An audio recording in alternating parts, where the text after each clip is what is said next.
O maior erro de gestor de tráfego pago não é ter campanhas ruins, é não ter processo claro depois que ele fecha com o cliente.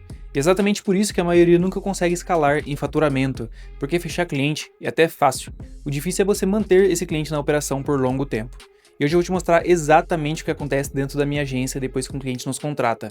E tem uma etapa aqui que é a que mais segura o cliente no longo prazo e quase ninguém fala dela no mercado. Se você presta serviço no digital, já passou por isso. Você fecha o cliente, fica animado e depois pensa, tá, e agora, o que eu vou fazer para esse cliente? Cada cliente ele vira um processo diferente, você esquece etapa, o cliente ele cria expectativa errada e começa a cobrar resultados em poucos dias. E você entra num ciclo eterno de apagar incêndio. Se isso já aconteceu com você, presta atenção até o final, porque eu vou te mostrar os 9 pilares que sustentam o atendimento aqui na minha operação. Esse processo ele já foi aplicado para dezenas de clientes, ele não nasceu perfeito, ele nasceu depois de erro, retrabalho, depois de cliente ansioso e depois de entender na prática como que funciona um bom atendimento. Hoje esse processo ele é claro, enxuto e profissional, e principalmente replicável e você pode utilizar na sua operação. O que mais acontece no digital hoje é isso, o gestor ele fecha um cliente, ele pede acesso, sobe campanha, e torce para que dê resultado. Não tem alinhamento, não tem estrutura, não tem estratégia antes da execução. E depois a culpa é do algoritmo. Gestão de tráfego não é só você apertar botão, é você construir um processo claro e escalável. E hoje eu vou dividir isso em blocos para você entender melhor. O primeiro bloco é o contrato mais o pagamento.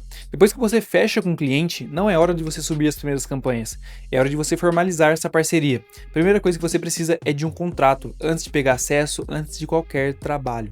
O contrato ele precisa ser assinado pelas duas partes e ele não é burocracia, ele é clareza. Nele você define o escopo, responsabilidade e prazo. E sem contrato, no primeiro problema, vira a sua palavra contra a palavra do seu cliente. Depois você pega o pagamento antecipado. Aqui na agência funciona assim, o cliente ele paga e a gente trabalha. O cliente paga primeiro, depois nós executamos.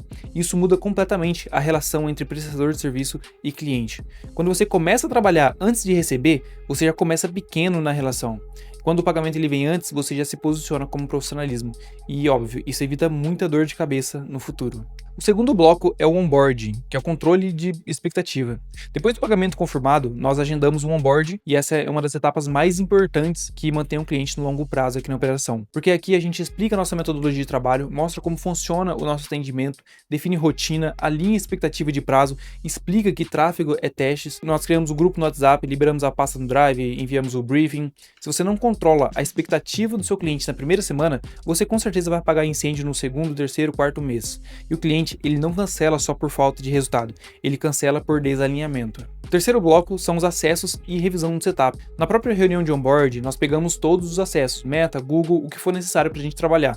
E aqui nós fazemos algo que quase ninguém faz, que é uma revisão completa no setup do cliente. Todo cliente com certeza já anunciou, seja por conta própria ou com outro prestador de serviço terceirizado, e muito provavelmente a configuração da conta dele está errada. Então nós verificamos pixel, BM, nós vemos se a conta tem campanhas antigas, históricos de métricas, se já tomou bloqueio ou não.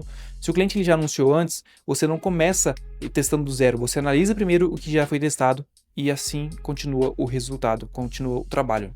O quarto bloco é a etapa que separa os amadores de profissional. Antes da gente criar qualquer campanha, nós desenvolvemos a estratégia do nosso cliente.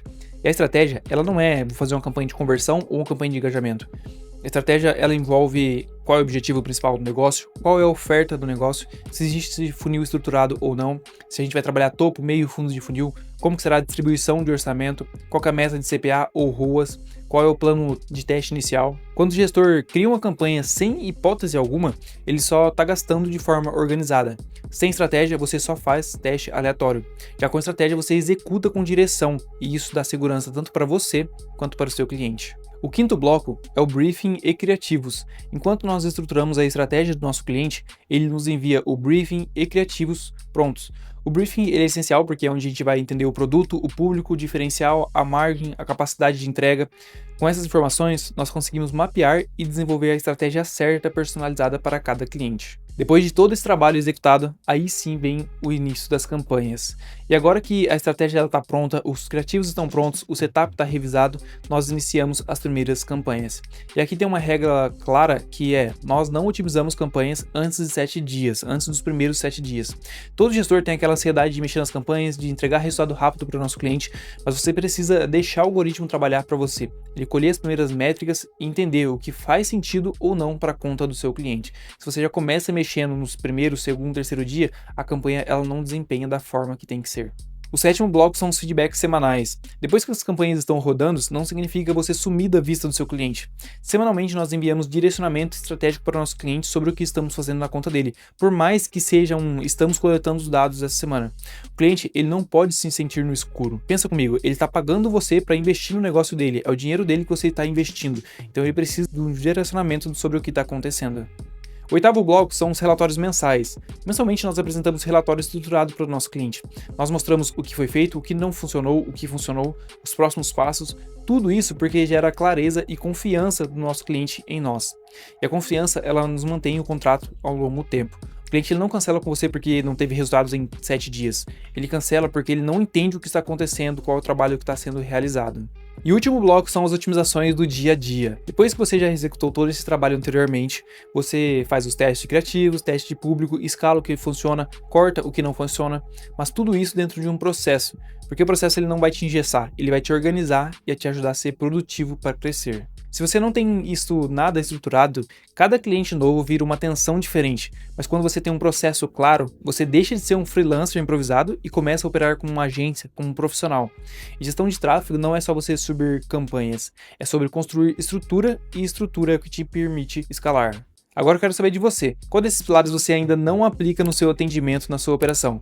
Deixa aqui nos comentários aqui embaixo, e se você quer evoluir na prestação de serviço, se profissionalizar de verdade na sua operação, eu vou deixar um vídeo aqui na tela onde vai te ajudar a ir para o próximo nível. É só clicar lá e eu te vejo.